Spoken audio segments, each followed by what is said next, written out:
নিজের ঘর নিজেই বন্ধ করুন। অনেক সময় আমাদেরকে ঘর অনেক সময় জিন চালান করে দেয়, অথবা ব্ল্যাক ম্যাজিক করে থাকে, কুফুরি কালাম করে থাকে। ঘরের যে মানুষগুলো আছে অসুস্থ অবস্থায় থাকে, ঘরের ভিতরে অনেক দেখা যাচ্ছে যে শুধু ঝগড়া লেগেই থাকে। স্বামী স্ত্রীকে সহ্য করতে পারে না, স্ত্রী স্বামীকে সহ্য করতে পারে না, সন্তানগুলো পিতামাতার কথা শোনে না, এবং দেখা যাচ্ছে সব সময় একজন আরেকজনকে সহ্য হয় না, শুধু ঝগড়া লেগেই থাকে, একের পর এক অসুস্থতা লেগেই থাকে। ঘরের ভিতরে যদি কেউ ব্ল্যাক ম্যাজিক করে অথবা জাদুটোনা করে তাহলে এই ধরনের সমস্যা হয়ে থাকে। অথবা যদি জিন এরকম ঘরের ভিতরে ডিস্টার্ব করে তাহলে নিজের ঘর নিজেই বন্ধ করতে পারবেন।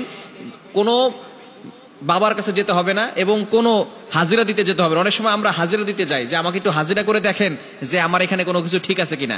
দেখা যাচ্ছে যে হাজিরা করতে গিয়ে দেখে যে কোনো জিন টিন নাই, সেখানে একটা জিন চালান করে দেয়। এরকম হয় কি হয় না? এবং পরবর্তী সময় দেখা যাচ্ছে জিন চালান করে দিয়ে ডিস্টার্ব করে দিয়ে তাদের কাছ থেকে টাকা খায়। বলে যে এখন যদি 5,000 টাকা, 10,000 টাকা, 50,000 টাকা না দেন তাহলে কিন্তু জিন আর আসবে না, জিন আপনাদের ওইখানে থাকবে আর ডিস্টার্ব করে থাকবে। এভাবে টাকা খায়। এরকম অনেক ফকির, এরকম অনেক বাবা আছে। খবরদার, আপনি কোনো ভণ্ড বাবার কাছে যাবেন না। আপনি নিজের ঘর কোরআনের আয়াত দিয়ে নিজেই বন্ধ করবেন। আমি আজকে চমৎকার একটি আমল আপনাদেরকে শিখিয়ে দিব।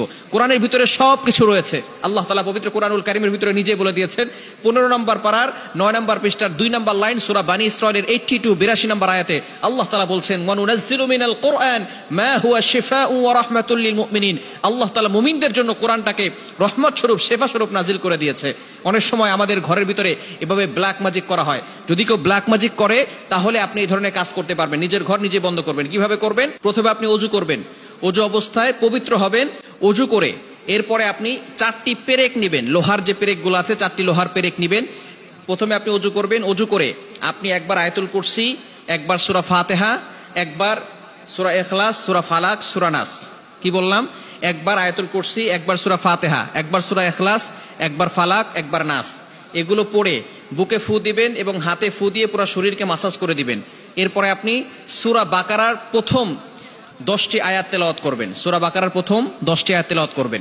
এরপরে হচ্ছে আপনার কাজ, আপনি 4টি পেরেক নেবেন। এই 4টি পেরেকের ভিতরে লোহার পেরেক নিয়ে আপনি সূরা তারিকের 15, 16, 17, 15, 16, 17 এই 3টি আয়াত পড়বেন। আপনি আউযু বিল্লাহি মিনাশ শাইতানির রাজিম পড়ে এই 3টি আয়াত পড়বেন। 30 নম্বর পারার 11 নম্বর পৃষ্ঠার 14-15 নম্বর লাইনে রয়েছে সূরা তারিকের 15, 16, 17। এটা ইন্নাহুম ইয়াকিদুনা কাইদান ওয়া আকিদু কাইদা ফামাহহিলিল কাফিরিনা আমহিলহুম রুওয়াইদা। এই চমৎকার 3টি আয়াত, সূরা তারিকের শেষের 3টি আয়াত। ইন্নাহুম ইয়াকিদুনা কাইদা ওয়া আকিদু কাইদা ফামাহহিলিল কাফিরিনা আমহিলহুম রুওয়াইদা। এই 3টি আয়াত আপনি সুন্দর করে এভাবে 25 বার পড়বেন। একা টানে আউযু বিল্লাহি মিনাশ শাইতানির রাজিম পড়ে 25 বার পড়ে আপনি একটা লোহায় ফু দিবেন। এরপরে আপনি আবারও 25 বার পরে আরেকটা লোহার পেরেকে ফু দিবেন। আবারও 25 বার পরে লোহার পেরেকে ফু দিবেন। আবারও 25 বার পরে লোহার পেরেকে ফু দিবেন। এভাবে 25 বার 25 বার 25 বার 25 বার পরে আপনি 4টা লোহার পেরেকে ফু দিয়ে এই পেরেকগুলো আপনার ঘরের 4 কোণায় গেঁথে দিবেন ইনশাআল্লাহ। তারপর আপনার ঘর বন্ধ হয়ে যাবে। ওই ঘরের ভিতরে কোনো ব্ল্যাক ম্যাজিকে কাজে আসবে না, কোনো জিন জাতি কোনো ক্ষতি করতে পারবে না। সমস্ত ধরনের মানুষ শয়তান বলেন, জিন শয়তান বলেন, সকল ধরনের দুশ্মনদের চক্র থেকে আল্লাহ তাআলা আপনাকে হেফাজত করবে। এজন্য অবশ্যই আপনি আল্লাহর উপর ভরসা রেখে আমলগুলো করবেন। অবশ্যই ভালো করে আমলগুলো করতে হবে, কোনো ভুল করবেন না। প্রথমে ওযু অবস্থায় পবিত্র হয়ে আয়াতুল কুরসি পড়বেন, সূরা ফাতিহা পড়বেন, ইখলাস পড়বেন, ফালাক পড়বেন, নাস পড়বেন। পড়ে বুকে ফু দিবেন, হাতে ফু দিয়ে পুরো শরীরকে মাসাজ করে দিবেন। এরপরে শরীর বন্ধ হয়ে যাবে। তারপরে সূরা বাকারার প্রথম 10টি আয়াত তেলাওয়াত করবেন। এরপরে আপনি এই কাজগুলো শুরু করবেন। কাজ কিভাবে শুরু করবেন? সূরা তারিকের শেষের 3টি আয়াত 15, 16, 17। ইন্নাহুম ইয়াকিদুনা কাইদা ওয়া আকিদু কাইদা ফামাহহিলিল কাফিরিনা আমহিলহুম রুওয়াইদা।